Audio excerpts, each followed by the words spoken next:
So hello everyone, welcome back to my channel. इससे पहले वाली वीडियो में हम ऑलरेडी देख चुके हैं कि श्वास इनइक्वालिटी क्या होती है। ठीक है, मैं अच्छे से एक्सप्लेन कर चुका हूँ और जो उसका प्रूफ था वो भी हमने देख लिया था। अब उसी को कंटिन्यू आगे करते हैं। हमारे पास श्वास इनइक्वालिटी में ही हमारे पास कुछ स्पेशल केसेस आएंगे। 3 स्पेशल केस हैं, उन्हें ध्यान से देखते हैं। देखो, सबसे पहला क्या है मेरे पास, वह मेरे पास काउशी इनइक्वालिटी। कोई कौशी बुलाता है, कोई काउशी बुलाता है। ठीक है, आपको सिर्फ प्रोनाउंसिएशन ऐसे करनी है कि स्पेलिंग याद रह जाए। सबसे आसान बात वही है, वरना अलग अलग राइटर, अलग अलग टीचर्स अलग अलग प्रोनाउंसिएशन करते हैं। तो पहली चीज है हमारे पास काउशी इनइक्वालिटी। मैंने लिख रखी है क्या होती है काउशी इनइक्वालिटी। इसे हमें क्या करना है, प्रूफ करना है। अब देखो ध्यान से, मैंने पहले भी आपको बात बताई है कि श्वास इनइक्वालिटी और ट्रायंगल इनइक्वालिटी कोई सी भी हो, जिसने शुरुआत में दी थी उसने अपने हिसाब से प्रूफ किया था। हम जो कर रहे हैं वो इनर प्रोडक्ट के हिसाब से कर रहे हैं। किसके हिसाब से? इनर प्रोडक्ट के हिसाब से। क्या होता है, देखो मैंने बताया था आपको, मेरे पास कोई वेक्टर स्पेस है Vn। चलो मैं ये लिख देता हूँ आपको, इसी प्रूफ में आपका यूज भी आ जाएगा। देखो, तो प्रूफ करते हैं काउशी इनइक्वालिटी का। हमने क्या किया था, हमारे पास एक वेक्टर स्पेस Vn था। हमने दो वेक्टर्स लिए थे वहां से x और y। ठीक है, एक मेरे पास वेक्टर स्पेस था V, उसमें से दो वेक्टर लिए थे x एंड y। और इन्हीं दोनों का जब हम ऑर्डर्ड पेयर लिख रहे थे, क्या है ऑर्डर्ड पेयर है था नहीं, वो क्या था हमारे पास, इनर प्रोडक्ट था। यानी कि इन दोनों वेक्टर्स को हमने एक स्केलर असाइन करा था। इस पूरे के पूरे को हम क्या कहते हैं, स्केलर। ये स्केलर की तरह वर्क करता है, वेक्टर की तरह नहीं। एक स्केलर असाइन करा था और यही स्केलर हमारे पास क्या था, इनर प्रोडक्ट था। हरी बात समझ में इतनी? अब हम क्या कर रहे हैं यहाँ पे, देखो ध्यान से, अगर आप प्रूफ भी देखोगे तो हमारे पास एन डायमेंशनल कोऑर्डिनेट्स चल रहे हैं। क्या चल रहे हैं? N dimensional coordinate. तो उसी को साथ में लेके चलते हैं। तो मैं दो वेक्टर्स ले रहा हूँ, एक तो वेक्टर x और एक वेक्टर y, जो किस तरह का है, एन डायमेंशन है। x1 x2 कहाँ तक, xn। और ये कहाँ तक हमारे पास, y1 y2 yn। ठीक है, हमारे पास दो वेक्टर्स ले लिए हमने x एंड y। अब आपको मैंने एक चीज बताई थी, स्टैंडर्ड इनर प्रोडक्ट। मैंने आपको स्टैंड भी कहा था कि अच्छे से समझ लेना, मैं सारे टॉपिक अच्छे से एक्सप्लेन कर चुका हूँ। तो क्या था स्टैंडर्ड इनर प्रोडक्ट हमारे पास, अगर मैं लिखना चाहूँ, क्या स्टैंडर्ड इनर प्रोडक्ट। ठीक है, क्या था हमारे पास स्टैंडर्ड इनर प्रोडक्ट, देखो ध्यान से, एक्स वाई, ये हमारे पास इनर प्रोडक्ट है। अगर दो वेक्टर्स एक्स एंड वाई और इन्हें मैंने क्या कर दिया, स्केलर असाइन कर दिया। ये क्या है मेरे पास, स्केलर है। और कैसा टाइप का स्केलर, देखो ये मशीन किस तरह वर्क करती है, x1 y1 bar, x2 y2 bar, hands on xn yn बार। ये हमारे पास स्टैंडर्ड प्रोडक्ट की डेफिनेशन थी, स्टैंडर्ड इनर प्रोडक्ट की। आ रही बात समझ में इतनी? तो कहीं ना कहीं यहाँ से हिंट लेंगे, देखो ध्यान से। अब अगर आप इससे ध्यान से देखो स्टैंडर्ड इनर प्रोडक्ट की डेफिनेशन को, तो इसे मैं इस तरीके से लिख सकता हूँ, summation i is equal to 1 से n X I Y I का बार। बताओ जी, किसी को कोई दिक्कत है? देखो ध्यान से, तो देखो 1 1 2 2 n n। तो मैं ऐसे लिख सकता हूँ, summation i is equal to 1 से n। 1 कहाँ से वेरी कर रहा है हमारे पास, i 1 से लेके n तक। और किस तरह देखो, x i और y i का बार। अगर मैं से ओपन करूँ, i की वैल्यू 1 रखो, x1 y1 बार, i की वैल्यू 2 रखो, x2 y2 बार, x की वैल्यू n रखो, x की power x n y n का बार। तो इस नोटेशन में लिख सकता हूँ। क्यों कर रहा हूँ, क्योंकि हमारे पास जो काउशी इनइक्वालिटी है वो इसी फॉर्मेट में लिखी हुई है। ध्यान से देखो, लेफ्ट हैंड साइड हमारे पास यही है। हमारी बात समझ में इतनी? तो हमारे पास इसे क्या दो, नंबर 1 इक्वेशन। बताओ इतनी बात समझ में आई? मैंने क्या रखा है, थ्योरम को ध्यान से समझना, क्योंकि जो भी थ्योरम देके गया था, हाइपोथेसिस देके गया था, अब उसने किस तरीके से सोचा होगा वो उसकी बात है। हमें देखना है ऑलरेडी जो चीज प्रूव हो चुकी है, यहाँ लॉजिक नहीं ढूंढ सकते हम। यहाँ से देख सकते हैं कि हाँ भाई एक्सप्लेनेशन समझ में आ रही है या नहीं आ रही। सेकंड चीज देखो क्या है मेरे पास, सिंपली श्वास इनइक्वालिटी का यूज करना है। ठीक है, क्या होती है श्वास इनइक्वालिटी, लिख लो पहले फटाफट। ठीक है, जब तक हिंट नहीं ठाओगे काम नहीं चलेगा।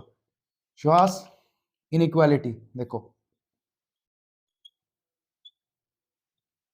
क्या होती है, श्वास इनइक्वालिटी हमारे पास अच्छे से पढ़ के आया, क्या होती थी बताओ फटाफट। Modulus X Y less than length of vector x into length of vector y। ये हमारे पास क्या थी, श्वास इनइक्वालिटी थी। अरे बात समझ नहीं, हमारे पास क्या थी, श्वास इनइक्वालिटी थी। तो अगर ध्यान से आप देखोगे इसे, ठीक है, इसे अगर आप ध्यान से देखोगे श्वास इनइक्वालिटी में, हमारे पास ये एक्स वाई है। ठीक है, ये हमारे पास क्या इनर प्रोडक्ट है। और यहाँ हम कैसे लेके चल रहे हैं उसे, स्टैंडर्ड इनर प्रोडक्ट। ये देखो, ये मेरे पास किसके इक्वल आ गया, इसके। ये रेडी किसके इक्वल आ गया मेरे पास, इसके। तो ध्यान से देखो, लेफ्ट हैंड साइड जो थी काउशी इनइक्वालिटी की वो हमारे पास आ गई है। अब क्या करना है, देखो ध्यान से, मुझे एक तो नॉर्म निकालना है किसका, एक्स का, और एक क्या निकालना है, वाई का। देखो हिंट यहाँ से मिल गया। तो मैं सबसे पहले क्या करूंगा, नॉर्म निकाल लूंगा। बताओ जी, अब आपको पता है मैं स्क्वायर लेके चलूंगा, क्यों, रूट के झंझट से दूर रहना अपने को। हाँ जी, क्या था मेरे पास का फॉर्मूला, एक्स एक्स। बताओ जितनी बात अब समझ में आ रही होगी। हमारे पास जो इनर प्रोडक्ट था वो क्या था मेरे पास, सिंपली जो भी लेंथ हमारे पास, अगर मैं वेक्टर एक्स की लेंथ ले रहा हूँ तो वो क्या थी, square root of inner product. तो अगर मैं दोनों का स्क्वायर कर लूँ तो रूट के झंझट से दूर रह जाएंगे। ठीक है, अब देखो रखो जी, अब वही बात कि मशीन किस तरीके से वर्क कर रही है, अच्छे समझाया था मैंने, किस तरह वर्क कर रही है। देखो ध्यान से, एक्स का कॉम्पोनेंट, यहाँ से अगर बात करूँ एक्स का कॉम्पोनेंट क्या था, X one X two X N, Y क्या है, Y one Y two Y three. तो एक्स का पहला कंपोनेंट, वाई का पहला कंपोनेंट का बार, अगर यहां देखूं मैं, एक्स का फर्स्ट कंपोनेंट और सेकंड वाले का bar, in the same manner X का second component X two, Y का सेकंड कंपोनेंट वाई टू का बार, तो यहाँ दोनों सेम सेम है, तो एक्स टू का बार, ऐसे करते करते करते एक्स एन का बार। बताओ जी ये क्या बन गया मेरे पास, एक्स वन का स्क्वायर, क्योंकि मेरे पास एक्स वन एक्स टू क्या है, फील्ड के मेंबर, तो क्या आ जाएगा मेरे पास, एक्स वन बार क्या आ जाएगा, मॉडुलस एक्स वन का स्क्वायर। ऐसे ये कितना आ जाएगा, एक्स टू का स्क्वायर, ये कितना आ जाएगा, एक्स एन का स्क्वायर। बताओ जी आगे बात इतनी समझ में। अब देखो फिर से ध्यान से वही पैटर्न बन रहा है, देखो 1 2 n, तो ऐसे लिखने की वजह से समीशन में लिख सकता हूँ। हाँ जी, आई तो 1 से लेके कहाँ तक पहुंचा दो भाई, n के पास, और x कहाँ रख दो, i में, एक्स आई का स्क्वायर। बताओ जी इतनी बात समझ में अच्छी तरीके से। क्या करा हमने, x की वैल्यू 1 रखूंगा, i की वैल्यू 1 रखूंगा तो x1 बार का स्क्वायर, अगर मैं i की वैल्यू 2 रखूंगा तो सॉरी मॉडुलस x2 का स्क्वायर, x की वैल्यू 1 रखूंगा तो मॉडुलस xn का स्क्वायर। ये मेरे पास आ गया, हो गया काम। देखो ध्यान से, अपने डेस्टिनेशन तक पहुंच रहे हैं, आगे बात सेम। अब अगली चीज क्या रहेगी, नॉर्म ऑफ वाई निकालना, इसे भी निकाल लो भाई साठ के साथ। नॉर्म ऑफ वाई का स्क्वायर क्या होता है, वाई कॉमा वाई। ठीक है, रख दो जी, अब डायरेक्ट कर दूं, कोई दिक्कत नहीं है। वाई वन का बार, वाई टू का बार, वाई एन का बार। ठीक है, वाई का फर्स्ट कंपोनेंट था, क्या है भाई फर्स्ट कंपोनेंट, वाई वन। इस वाले वाई का सेकंड कंपोनेंट था, वो भी क्या है, वाई वन। तो वाई वन बार कितना आ जाएगा, Y one into Y one bar. आप बात समझो ना, इस वाले का फर्स्ट कंपोनेंट और इस वाले के फर्स्ट कंपोनेंट का बार लिख रहे हैं, तो दोनों सेम ही है, तो वाई वन का बार आगे इस तरह लिखते रहेंगे। अब देखो फिर से ये क्या बन गया, वाई वन का स्क्वायर। ठीक है जी, इस तरह अगला क्या आ जाएगा, वाई टू का स्क्वायर, और ये कितना आ जाएगा, वाई एन का स्क्वायर। बताओ जी, लिख दो ऐसे ही सेम टू सेम समेशन में, summation I is equal to 1 से n वाई आई का स्क्वायर। बताओ जी इतनी बात समझ में आ गई। देखते हैं क्या करा था हमने, यहाँ तक हमारा आंसर निकल गया इक्वेशन 3 तक। ठीक है, तो देखो ध्यान से, अब फोकस सारा इस पे करना है, श्वास इनइक्वालिटी पे, क्योंकि भाई स्पेशल केस है श्वास इनइक्वालिटी के, तो भाई ये यूज होगी। हाँ जी देखो, ये है मेरे पास इनर प्रोडक्ट का मॉडुलस, और वो किसके इक्वल आया है, इसके। देखो ध्यान से, ये किसके इक्वल आ गया, इसके, ध्यान से एक्स वाई मेरे पास के इक्वल आ गया, तो लिख दो, देखो ध्यान से, from first second third and fourth, चारों को यूज कर रहा हूँ, देखो किस तरीके से, बहुत आसान तरीके से, बढ़िया। इसकी जगह ये है ना मेरे पास, सिंपली तो स्टैंडर्ड रिजल्ट है मेरे पास, इसकी जगह पूरी की पूरी क्या लिख दूं, ये तो अपनी जगह रहने वाले मॉडुलस, ये ऐसे लिख दिया, summation I is equal to 1 से n X I Y I का बार।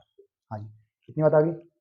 अब आ जाइए, इसका इसकी वैल्यू कितनी है, norm of x, length of vector x, ये किस क्या है, स्क्वायर, ये क्या है मेरे पास, स्क्वायर। ये जो आंसर आया है ये किसका है, vector length of vector x के स्क्वायर का, लेकिन हमें स्क्वायर तो नहीं चाहिए, तो इसका पूरे का पूरा क्या ले लूंगा, अंडर रूट। जब स्क्वायर को उधर भेज दूंगा तो इसके पूरे के ऊपर क्या आ जाएगा, रूट आ जाएगा। तो मैं ऐसे लिख लूं, इसे ऐसे लेस देन इक्वल टू तो लिख दिया, इसे क्या लिख सकता हूँ, summation I is equal to 1 से n एक्स आई का स्क्वायर, और इस पूरे का क्या, पावर हाफ। बताओ जी बात समझ में आ रही इतनी। इन द सेम मैनर ये जो है लेंथ ऑफ वेक्टर वाई, हमने क्या निकाला, उसका स्क्वायर, तो इस पूरे का क्या ले लूं, रूट। तो summation I is equal to 1 से n, श्योर है, वाई आई का स्क्वायर, और इस पूरे का क्या ले लूं, पावर हाफ। बताओ जी, यहाँ से इसे मैच करो, इसे मैच करो, ये हमें प्रूव करना था, यही हमारे पास क्या है, काउशी इनइक्वालिटी है जो हमें प्रूव करनी थी। बहुत इंपॉर्टेंट है, आ सकता है, रिजल्ट भी याद रखिए और इसका प्रूफ भी। बताओ आगे बात समझ में। अभी दूसरा नोटेशन है इसका, दूसरा इसका नोटेशन है यही है, सेम टू सेम आप लिख सकते हो, खुद लिख लेना, कोई दिक्कत नहीं है। बस समेशन में नहीं है, समेशन जैसे एक स्टेप पहले आना है, समेशन नहीं है, समेशन जैसे एक स्टेप पहले आना है, वो हमारे पास आंसर है। देखो ध्यान से, इसकी जगह मैं क्या लिख सकता हूँ, एक्स वन वाई वन का बार, एक्स टू वाई टू का बार, एक्स एन का बार, इसका क्या ले रखा है उन्होंने, स्क्वायर ले रखा। चलो समझाता हूँ, देखो ध्यान से, इसकी स्क्रीनशॉट खींच लो। देखो क्या करा है उन्होंने, देखो ध्यान से,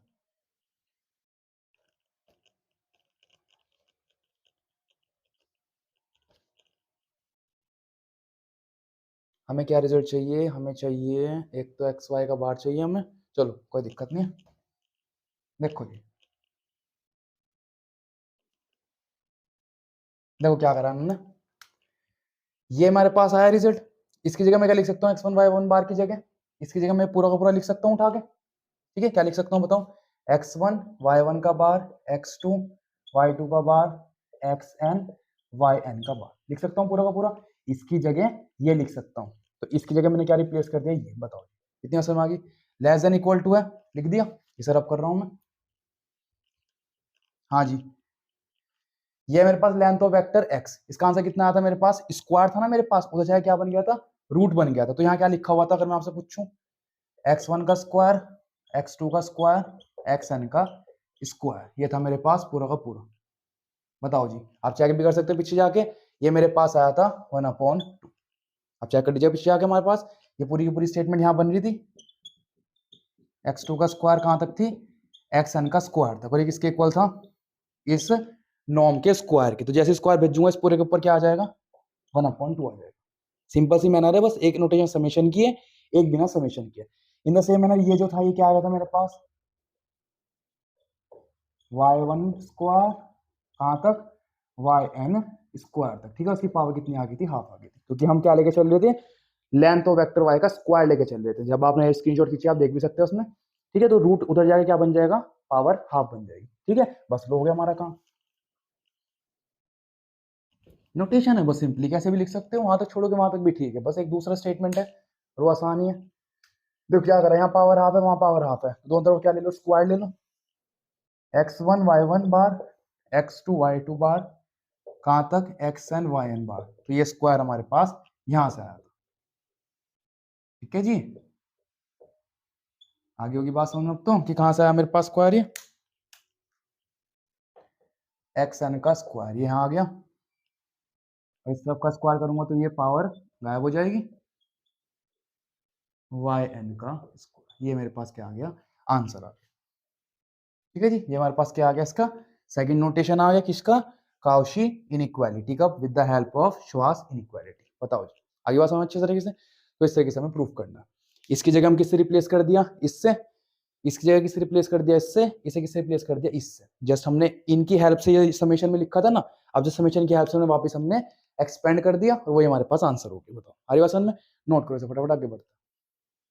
देखो ये हमारे पास केस सेकंड क्या है मेरे पास, हमें प्रूव करना है cos square theta is less than equal to 1। ये सबको पता है, 11 12 में हम सीख के भी आएगी, जो cos की वैल्यू होती है वो -1 और 1 के बीच में लाई करती है। ठीक है, ये आप अच्छे से पढ़ के आए। अब देखो क्या है मेरे पास, कंसेप्ट देखते हैं पहले क्या चीज है। मैंने आपको स्टार्टिंग में एक बात बताई थी कि जो इनर प्रोडक्ट है वो रियल नंबर के केस में तो एज अ डॉट प्रोडक्ट का वर्क करता है। मैंने बताया भी था आपको कि जो मैं एक्स वाई लिख रहा हूँ, ये स्केलर लिख रहा हूँ, रियल नंबर के केस में तो इसे मैं एक्स डॉट वाई की तरह ट्रीट कर सकता हूँ। जैसे कि एक्स भी वेक्टर है, वाई वेक्टर है, उनका डॉट प्रोडक्ट निकाल दूंगा। और कॉम्प्लेक्स केस में मैंने क्या कहा था, एक्स प्लस आयोटा वाई। तो ये थ्योरम हमारे पास V3R 3 डायमेंशनल है, और कौन सी फील्ड है मेरे पास, रियल नंबर की फील्ड है।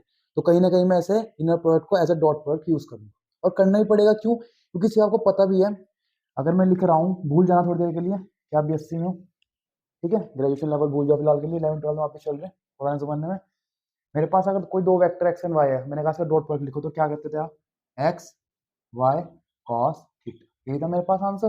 भाई हमारे पास कोई अगर 2 डायमेंशन कोऑर्डिनेट है मेरे पास, 3 मान लो, कोई वेक्टर मेरे पास एक्स है, ठीक है, और कोई दूसरा वेक्टर मेरे पास कोई वाई है, इनके बीच में कोई एंगल थीटा निकालना था आपको। अगर आपको कोई एंगल थीटा निकालना था तो क्या करते थे आप, कोस थीटा कैसे निकालते थे, पहले डॉट प्रोडक्ट कर देते और दोनों का मैग्नीट्यूड निकाल के उससे डिवाइड कर देते। वही सेम टू सेम काम यहाँ करना है। देखो इनर प्रोडक्ट में क्या है, वो चीज आपको डायरेक्ट नहीं कह रखी यूज करने के लिए, लेकिन हाँ पीछे कंसेप्ट हमारे पास कहीं ना कहीं वही चल रहा है, यूक्लिडियन स्पेस वाला। बात आ रही समझ में। देखो ध्यान से, मेरे पास cos थीटा क्या है, क्या है cos थीटा मेरे पास, अगर यहाँ से निकालना चाहूँ, वो मेरे पास x डॉट वाई, एक्स और वाई। अब इसी को अगर मैं ट्रांसफॉर्म मारूं किसमें, इनर प्रोडक्ट स्पेस में, तो क्या आ जाएगा, देखो ये अपने पास क्या है, ये मेरे पास इनर प्रोडक्ट, ये हमारे पास क्या है, लेंथ ऑफ वेक्टर एक्स, ये हमारे पास क्या है, लेंथ ऑफ वेक्टर वाई। तो कहीं ना कहीं हमें इसे यूज करना है। और आपको देखो पता भी चल रहा होगा, श्वास इनइक्वालिटी हमारे क्या कहती थी, कि जो मेरे पास इनर प्रोडक्ट है वो क्या है, less than equal to length of vector X into length of vector Y. तो ध्यान से देखो, अगर मैं इसे नीचे ले आऊं, अगर मैं ऐसे नीचे ले आऊँ, ये गायब हो गया, यहाँ क्या आ गया 1 आ गया, तो cos थीटा क्या आ गया लेस देन इक्वल टू 1। ये हमारे पास पीछे है कंसेप्ट। आ रही बात समझ में? तुम समझ में आ गया होगा। देखो करना शुरू करते हैं। तो क्या करना है देखो ध्यान से।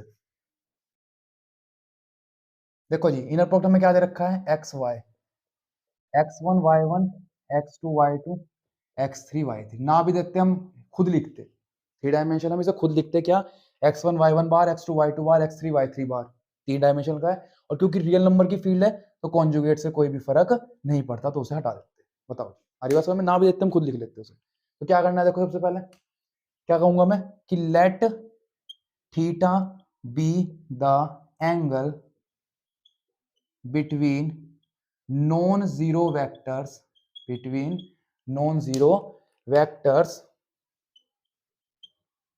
x and y। ठीक है, दो वेक्टर्स ले लिए मैंने x एंड y, उनके बीच में एंगल क्या है थीटा मेरे पास। तो अगर मैं cos थीटा लिखना चाहूं तो कैसे लिखूंगा जी, बताओ फटाफट। क्या लिखना चाहूंगा, ध्यान से देखो, बता रहा हूं ध्यान से, हल्के से, कोई जल्दबाजी नहीं करनी है हमें, डायरेक्ट लिखेंगे हम यहाँ पे। देखो ध्यान से, फिर कुछ चीजें छिपी हुई है इस चैप्टर में, इनर प्रोडक्ट में कुछ चीजें छिपा रखी है। अब एक्स वाई है मेरे पास, एक्स क्या है मेरे पास x1 x2 x3, और y मेरे पास क्या है y1 y2 y3, ये हमारे पास।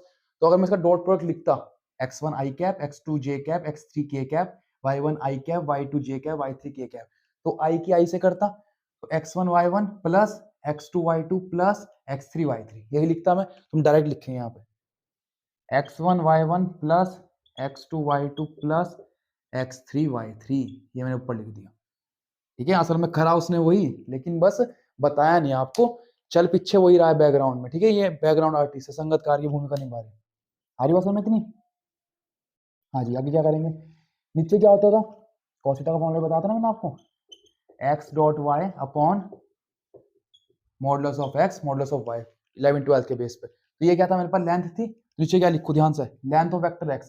अगर मैं इसकी लेंथ लिखना चाहूँ आपको, क्या लिखूंगा इसे, ध्यान से क्या लिखूंगा बताओ, मॉडुलस x1 का स्क्वायर x2 का स्क्वायर x3 का स्क्वायर। अरे सीधी सी बात है, मेरे पास अगर कोई वेक्टर ये है, घूमना मत हल्का सा भी, कंफ्यूज नहीं होना।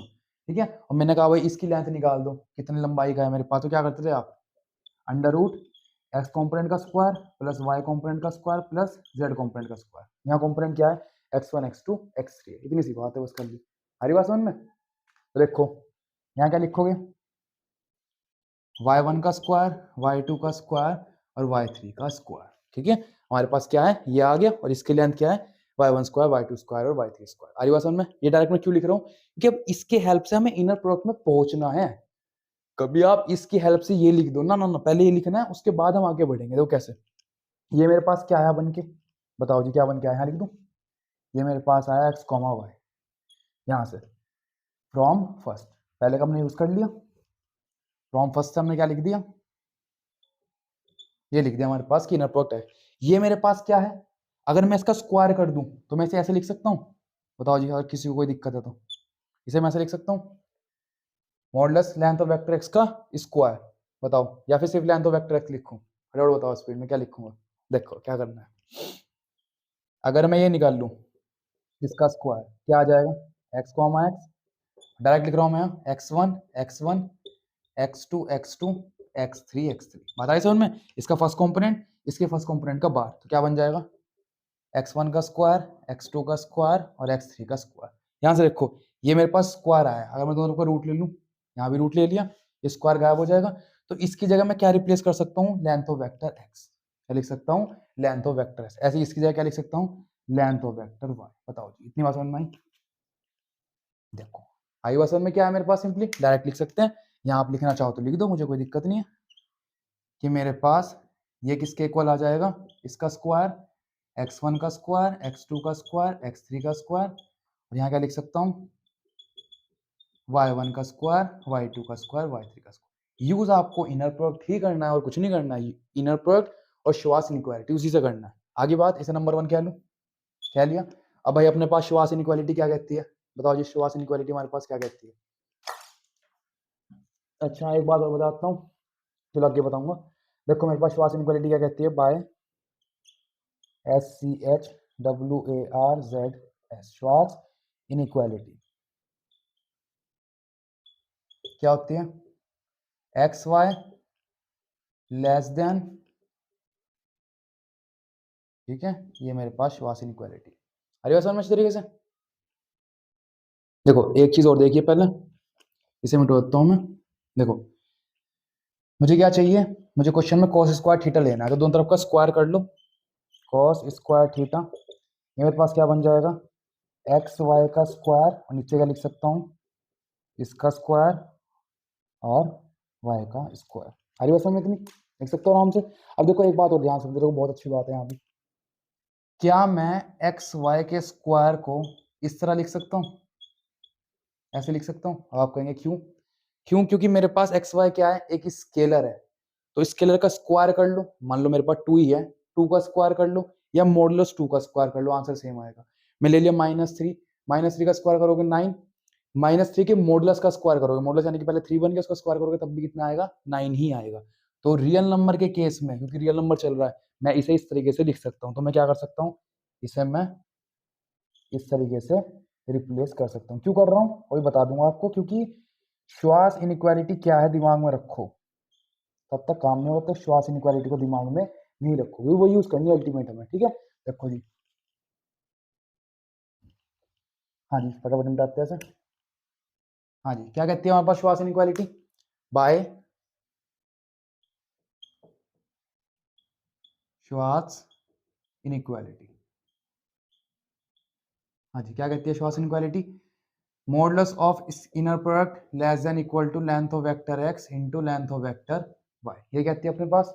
अब देखो यहाँ पे क्या है अपने पास, यहाँ स्क्वायर है, तीन तरफ, दोनों तरफ का स्क्वायर कर दूं ताकि हमारा आंसर सेम सेम आ जाए। कर दिया स्क्वायर, यहाँ भी कर दिया और यहाँ भी कर दिया। देखो जी, रिजल्ट बिठाने की कोशिश करो, इसे सबको डिनोमीटर में ले आओ इस तरफ, लो जी, इसे ले आए हम डिनोमिनेटर में। धीरे धीरे चलना, देखो दिमाग में मतलब जल्दबाजी नहीं मचानी, वरना क्वेश्चन बिल्कुल नहीं होगा जल्दबाजी मचाओगे तो। ये मेरे पास यहाँ आ गया, ठीक है। अब इसकी जगह पूरी जगह क्या उठा के रख सकता हूँ, cos स्क्वायर थीटा, ये पूरी वाली किसके इक्वल है, cos स्क्वायर थीटा के इक्वल है, लिख दो यहाँ पे, cos square theta is less than equal to 1, और हमने क्या यूज करा, यूजिंग फर्स्ट, पहले का यूज करके हमने इसे रिप्लेस कर दिया, इतना सा हमारे पास काम था। अब देखो ध्यान से, कुछ सवाल पूछ सकते हैं कि भाई ये तो हम कैसे डिवाइड कर लेते हैं, क्योंकि डिवाइड हम नॉन जीरो वैल्यू से करते हैं, इसलिए मैंने क्या लिखा था, let theta be the angle between non zero vectors, vector अगर जीरो है तो दिक्कत आ जाएगी, 1/0 इन्फिनिटी बन जाएगा, तब थ्योरम प्रूव नहीं होगी, तो नॉन जीरो वेक्टर्स लेके चलना पड़ेगा। तो क्या करा, देखो फिर से देखते हैं एक बार, स्टैंडर्ड इनर प्रोडक्ट था 3 डायमेंशन के लिए, क्या 3 डायमेंशन के लिए, हम जनरलाइज नहीं कर रहे हैं यहाँ पे, लेंदी हो जाएगा थोड़ा सा। थीटा एंगल था, कोस थीटा अपने पास क्या था, dot product X dot Y upon modulus X और मॉडुलस वाई, ये था हमारे पास। तो ये आ गया मेरे पास x dot Y, x1 y1 x2 y2 x3 y3 लिख दिया डायरेक्ट, और ये हमने क्या कर दिया, दोनों वेक्टर्स की लेंथ लिख दी 12th के बेस पे, 11 12th के बेस पे। बैकग्राउंड में क्या चलेगा, डॉट प्रोडक्ट चलेगा, इनर प्रोडक्ट क्या है, डॉट प्रोडक्ट किस केस में, रियल फील्ड के केस में, ठीक है। इसकी जगह वैल्यू किसकी रख दी, स्केलर प्रोडक्ट की, ठीक है। और इसकी जगह क्या आ गया हमारे पास, ये sorry, length of vector X into length of vector Y, square कर लिया, क्यों स्क्वायर करा, कहीं ना कहीं क्योंकि हमें हमारे प्रूफ तक जाना है, वहां कोस स्क्वायर थीटा है, तो यहाँ भी कोस स्क्वायर थीटा होना चाहिए। श्वास इनइक्वालिटी ली, स्क्वायरिंग करी दोनों तरफ से, इसे नीचे ले आए, ये मेरे पास ऑलरेडी ये बन गया, तो cos स्क्वायर थीटा मेरे पास क्या आ गया, लेस देन इक्वल टू 1 आ गया। आ रही बात समझ में अच्छी तरीके से। और ये बात आपको पता ही है कि अगर स्क्वायर मेरे पास लेस देन 1 है, तो वैल्यू कहाँ से कहाँ तक लाई करती है, -1 से 1 तक लाई करती है, ठीक है। ये कोई डायरेक्ट प्रूव नहीं करना है, ये बात याद रखनी पड़ेगी। अगर किसी का स्क्वायर हमारे पास लेस देन इक्वल टू 1 है, तो वो कहाँ से कहाँ तक लाई करेगी, -1 से 1, अगर लेस देन इक्वल टू 2 आता तो -2 से 2 करती, ठीक है। चलो लिखो इसे फटाफट, आगे बढ़ते हैं फिर। तो ये हमें प्रूफ करना है, ठीक है जी। देखो ये हमारे पास रिजल्ट है, इसे हमें प्रूफ करना है, और कुछ कुछ काउची इनइक्वालिटी ऐसा ही है मेरे पास ही। देखो जी क्या करना है, श्वास इनइक्वालिटी यूज करनी है, सबसे पहले वही लिखो। देखो जी, श्वास इनइक्वालिटी क्या थी मेरे पास, less than equal to norm of X norm of Y, inner product का मॉडुलस हमारे पास किसके इक्वल था, length of X into length of Y. अब देखो हुआ क्या है यहाँ पे, मेरे पास एक्स तो किससे रिप्लेस हो गया, एफ टी से, और वाई किससे रिप्लेस हो चुका है, जी टी से। तो इसे मैं श्वास इनइक्वालिटी को ऐसे लिख सकता हूँ चेंज करके, F T comma G T, यानी कि इन दोनों पॉलिनोमियल का क्या लिया मैंने, इनर प्रोडक्ट लिया, ठीक है। वो किसके इक्वल आएगा, इस पॉलिनोमियल की लेंथ के, इस पॉलिनोमियल के लेंथ के, और ये इसके। हाँ जी, ये मेरे पास आ गया। बताओ जी, अरे आसान में। अब धीरे धीरे चलना है और वैल्यू रख देनी है बस, आपको काम आसान सा है। इसकी वैल्यू निकाल लो, इसकी वैल्यू निकाल लो, इसकी वैल्यू निकाल लो, उठा के इक्वेशन में रख दो, हमारा काम खत्म हो जाएगा। तो धीरे धीरे चलते हैं। पहले चीज इस पे फोकस करो ध्यान से। ये किसके इक्वल दे रखा है मेरे पास? Integration of F T G T का बार। क्वेश्चन में क्या रखा है? Complex number. ठीक है, तो यहाँ कहीं ना कहीं हमारे पास जीटी का बार ही लिखो यहाँ पे। ठीक है, क्या लिखो? जीटी का बार। तो देखो ये हमारे पास क्या है? एफ टी जी टी किसके इक्वल है? एफ टी जी टी के बार के। क्यों जी? ये तो क्वेश्चन में हमारे पास गिवन ही है कि मेरे पास इनर प्रोडक्ट कैसे वर्क कर रहा है। जो फंक्शन यहाँ है एज इट इज रख रहे हैं, दूसरे वाला फंक्शन का क्या कर रहे हैं हम? कॉन्जुगेट लेके फिर इन दोनों को क्या कर रहे हैं? इंटीग्रेशन कर रहे हैं। ये हमारे पास क्या है? इस तरीके से फंक्शन काम कर रहा है। पहले वाला फंक्शन एज इट इज, दूसरे वाला कॉन्जुगेट लेके हम क्या कर रहे हैं? Integration with in the limits 0 से 1। आ रही हो समझ नहीं? चलो जी, अब क्या करना है? इसकी वैल्यू निकाल लो। कैसे निकाल लोगे इसकी वैल्यू? कंफ्यूज नहीं होना। ये मेरे पास क्या है? इसे एक वेक्टर की तरह लेके चलो। वेक्टर का नॉर्म निकालना है तो मैं क्या लेके चलूंगा? स्क्वायर लेके चलूंगा। क्या लेके चलूंगा? स्क्वायर लेके चलूंगा। क्या लिख दूंगा इसे? F T comma F T. Confuse नहीं होना बिल्कुल भी। जैसे हम अभी तक ये कर रहे थे, क्या लिख रहे थे? Inner product of vector X. ऐसे हम क्या करेंगे? सेम है मेरे पास inner product of vector F T. कैसे वर्क कर रहा है बताओ जी फंक्शन? इंटीग्रेशन 0 से 1 तक। पहले वाला था एज इट इज, पहले वाला था एज इट इज रख दो। दूसरे वाले का कॉन्जुगेट लेना है तो एफ टी का बार इंटू डी टी। आपको पता ही चल गया अच्छी तरीके से। एक्स एक्स बार क्या होता है? मॉडुलस एक्स का स्क्वायर। तो इसे लिख सकता हूं मैं एफ टी मॉडुलस का स्क्वायर डी टी। ये अपने पास आ गई इक्वेशन नंबर 3 आ गई। इन द सेम मैनर जब मैं जी टी निकाल लूंगा, ठीक है, क्या लिखूंगा जी टी में मैं? G T comma G T. ठीक है, लिख दिया। फिर वही सेम टू सेम, पहले वाला फंक्शन एज इट इज रखो। हाँ जी, रख दिया। दूसरे वाले फंक्शन का कॉन्जुगेट लेके रखना है। हाँ जी, रख दिया। E T. ठीक है, आगे इतनी बात समझ इस तरीके से। अब क्या करना है? 0 से 1 एक्स एक्स बार कितना आ जाएगा? मॉडुलस एक्स का स्क्वायर। बताओ जी, ये हमारे पास इक्वेशन नंबर 4 आ गई। बस हो गया काम। देखो इसके लिए उठा के यहाँ रख दो, इसके लिए उठा के यहाँ रख दो, इसके लिए उठा के यहाँ रख दो। हमारे पास तीनों इक्वेशन यूज करके मेरे पास क्या आ जाएगा? आंसर आ जाएगा। तो मैं क्या लिख सकता हूँ? स्पेस है, चलो मैं यहाँ लिख दूँ। देखो जी, क्या लिखेंगे? पुट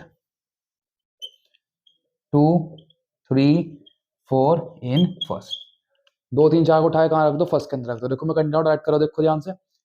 जब मैंने सेकंड को फर्स्ट में रखा तो इसके लिए क्या आ गया मेरे पास? ये मिल गया मेरे पास रिजल्ट। अच्छा, स्क्वायर है मेरे पास, तो दिक्कत आएगी। चलो कर ही देता हूँ।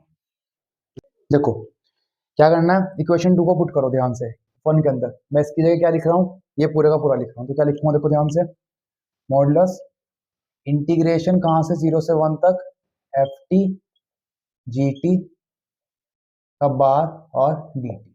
ये आ गया मेरे पास यहाँ पे। ठीक है, इसी कहाँ रख दिया मैंने? यहाँ पे रख दिया। ऐसी इसकी वैल्यू कितनी आई मेरे पास? स्क्वायर के साथ आई है। तो जब मैं स्क्वायर को उधर भेजूँ क्या बन जाएगा? रूट बन जाएगा। इसे क्या लिख सकता हूँ मैं? 0 से 1 एफ टी मॉडुलस का स्क्वायर डी टी, और इस पूरे की पावर कितनी हो जाएगी मेरे पास? हाफ हो जाएगी। यार सेम टू सेम हमने काउची इनक्वालिटी में कराया था। काउची बिल्कुल सेम टू सेम चलेगा वहाँ। ऐसे इन द सेम मैनर इसकी वैल्यू कितनी है? ध्यान से देखो, इसका स्क्वायर की वैल्यू इतनी आ रही है। स्क्वायर को उधर भेजूंगा, रूट बन जाएगा। क्या आ जाएगा? 0 से 1 जी टी का स्क्वायर डी टी, और इसकी पावर भी कितनी रखेंगे हम? पावर हाफ रखेंगे। ठीक है, श्योर है? ठीक है, आगे बात समझ इस तरीके से। ये करना है। अब देखो क्या करना है, बस खत्म। दोनों तरफ क्या ले लो? स्क्वायर ले लो। दोनों तरफ क्या ले लो? स्क्वायर ले लो। ये हमारे पास क्या आ जाएगा? आंसर आ जाएगा। लो जी, इसका स्क्वायर करूंगा पावर 2 आ जाएगी, इसका स्क्वायर करूंगा पावर खत्म, और हाफ पावर खत्म। ये मुझे क्या करना था? प्रूफ करना था। Hence proof. ठीक है, तो ये हमारे पास 3 चीजें थी। सिंपल सी बात क्या करी? एक इनर प्रोडक्ट दे रखा था, अगर नहीं दे रखा तो क्या लेके चलेंगे? Standard inner product. Cauchy inequality में एलएचएस और दोनों वेक्टर की लेंथ निकाल लो, पुट करो, तुम्हारे पास सीधा आंसर आ जाएगा। अरे समझ में? तो फिलहाल इस वीडियो में इतने ही रखते हैं। तीनों केस मैंने अच्छे से समझा दिए। सबसे पहले काउची इनइक्वालिटी देखनी है, उसके बाद स्पेशल केस। ठीक है, लिखो इसे फटाफट।